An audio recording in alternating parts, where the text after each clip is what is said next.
You must be Alessandro. Oh, this is fantastic. This is exactly what we were looking for.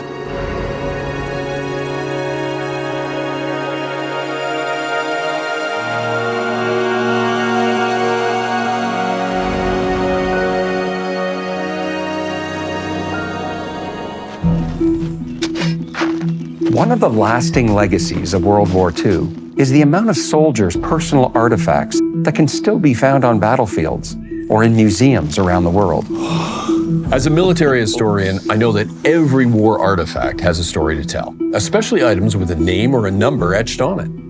Then, by accessing military files and searching Ancestry's family history records, we can actually connect the lost artifacts with a particular soldier, as well as the family of that soldier. In our quest to find lost artifacts, we traveled to Italy and explored the battlefields of the Liri Valley. Brutal fighting occurred here early in 1944, with the Allies tackling a series of heavily defended German lines high up in the mountains, blocking all the roads that led to Rome. The rugged, mountainous terrain made combat even harder for those soldiers fighting in this part of Italy. And it made it difficult even for us. We constantly battled the Liri Valley terrain and even dug up artifacts in very treacherous areas. It's high explosive on the inside. You'd actually launch it from a rifle. We were joined in Italy by Craig Mitchell, a collector and an amateur battlefield archaeologist. You're saying that the pin is out? Yes. Whoever threw this could only have been about sort of 20 yards away. We carefully worked our way north, up the Liri Valley, until we came to the Hitler Line. The Hitler Line was the last formidable German defensive position before Rome. Canadian and Polish forces managed to break through it in late May of 1944, which then cleared the way for the Allies to enter the Eternal City. We headed to the Ceprano area, where we had a meeting with a local collector who supposedly had a number of items he found on the Hitler Line. Oh, buongiorno. You must be Alessandro. I'm David. As we entered Alessandro's home, he took us to a small room full of war artifacts. Did you find all this here in the area? Tutto qui in zona. So is there anything with maybe some sort of identification marking? Oh, here we go. Look at this, Whitford. FE, it looks like. And then PPCLI, Princess Patricia's Canadian Light Infantry. Oh, this is fantastic. This is exactly what we were looking for. Where did you find this? Around here in the battlefield? Nelle zone all'incirca dove abbiamo visto prima. Of course, we immediately asked Alessandro to take us to the spot where he found it. As we drove, I checked the Commonwealth War Graves Commission website. His name's not there. That means he survived the war. He was not killed. Whoever F.E. Whitford was, somehow he became separated from the bracelet as the Canadian Army came through this area. The question is, why? We arrived at the edge of a forest and began following Alessandro along a path. As we walked, I kept my eyes out for any signs of trenches or foxholes, but this area looked pretty serene. Qui dove Right here. vado? Il bracciale. Did you find anything else with it? Forbici da chirurgo, siringhe, varie di bendaggi, tutto qui, siringhe. He found evidence of what seemed to be some sort of hospital or medical facility. Questo era probabilmente un campo dove convergevano tutte le truppe prima dell'avanzata. This bracelet is becoming more and more mysterious. Our first challenge was finding out who F.E. Whitford was. By using Ancestry's vast collection of family history records, we came across a key piece of evidence, a newspaper listing from June 1944 that was entitled the 463rd Casualty List. This was issued by the Canadian Army. Down the page, we found a wounded soldier by the name of Frank Earl Whitford and his number, L105251, the exact number on the ID bracelet. This was the information we needed, but not all the pieces seemed to fit. The bracelet clearly says PPCLI, the Princess Patricia's Canadian Light Infantry, which is a storied Alberta regiment, yet the newspaper listed him as being wounded as part of a Saskatchewan regiment. Then on Ancestry, we found Frank Whitford's obituary.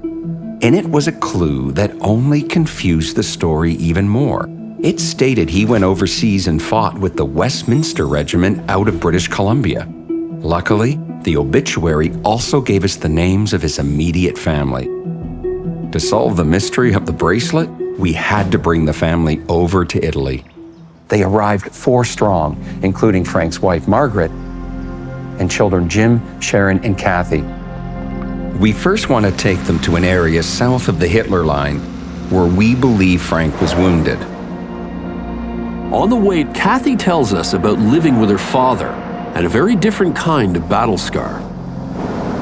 I can remember many nights being woken up by my dad just screaming and screaming, and my mom trying to console him, and we didn't understand, and it was just horrible seeing my dad like that. Frank's trauma affected the whole family. For him, it was just so, it's hard for me to explain, really. Just really traumatic. Yeah. He'd waken in the night and he'd just be in a panic. I'd have to try and calm him down. It was very, very hard on him. Once we discovered that Frank fought with the Westminsters, we found their war diary from April 25, 1944. In it was information the family needed to know.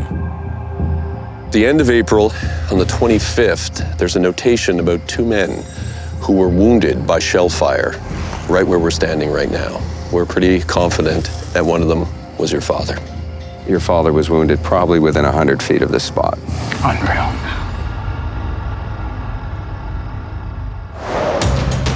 It was time to take the Whitford family to see Alessandro.